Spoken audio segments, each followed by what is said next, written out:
Article 19 constitution ఇచ్చిన హక్కు ప్రజలందరికీ ఇచ్చినారు. ఆ హక్కు ఏదైతే ఉందో ఆ హక్కుని వినియోగించుకునే పద్ధతిలో పత్రికలు, తర్వాత ఆ ప్రాసెస్లోనే టీవీలు, ఆ ప్రాసెస్లోనే రేడియోలు, ఆ ప్రాసెస్లోనే కొత్తగా వచ్చిన సోషల్ మీడియా వారి భావ ప్రకటన ఏదైతే ఉన్నదో ప్రభుత్వం చేసే పనుల మీద కానివ్వండి, సమాజంలో జరిగే అనేక విషయాల మీద కానివ్వండి, స్వేచ్ఛను ఉపయోగించుకునే క్రమంలో ఇవాళ అనేక ఘటనలు మనం చూస్తున్నాం. ఇద్దరు సోదరిమణులు ఏం చేశారంటే ఒక ప్లేస్కి వెళ్ళేసి వాళ్ళు సోషల్ మీడియాకి సంబంధించిన వాళ్ళే try to cover the news అనమాట. అక్కడ కూడా ఒక ఇన్సిడెంట్ జరిగింది.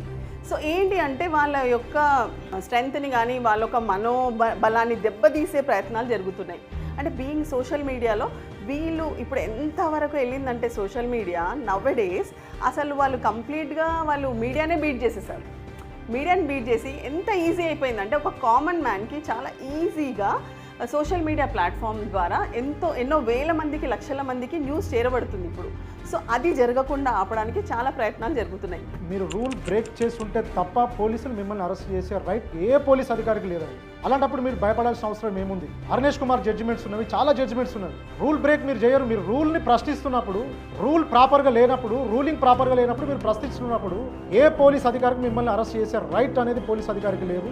ఒకవేళ అరెస్ట్ చేస్తే చట్టం మీకుంది, రక్షణగా చట్టం మిమ్మల్ని రక్షిస్తుంది. భారతదేశంలో చట్టాలు పటిష్టంగా రూపుదిద్దుకోవడం జరుగుతుంది. అధికారంలో ఉండే రాజకీయ నాయకుడి నుంచి ఒక హుకుం వస్తే పోలీసులు యూనిఫామ్ లేకుండానే రాత్రికి రాత్రి వచ్చి ముందు ఎత్తుకొని పోయి పోలీస్ స్టేషన్లో పెట్టుకొని పోయి ఫస్ట్ వాళ్ళు చేసే పని నీ ఫోన్ గుంజుకుంటారు.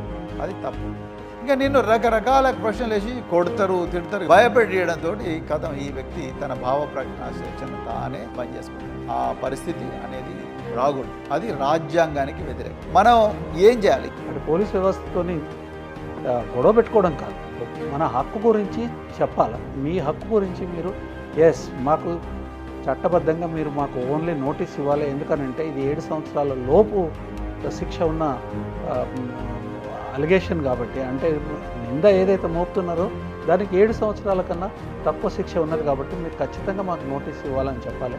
లాయర్ని కాంటాక్ట్ చేయాలి.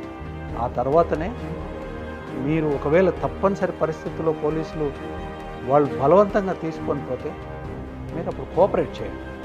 అంతేగాని వేరే రకంగా మీరు ఒక తప్పు నుంచి తప్పించుకునే దానికి ప్రాసెస్లో ఇంకొక ప్రాబ్లంలో మీరు ఇరుక్కకూడదు.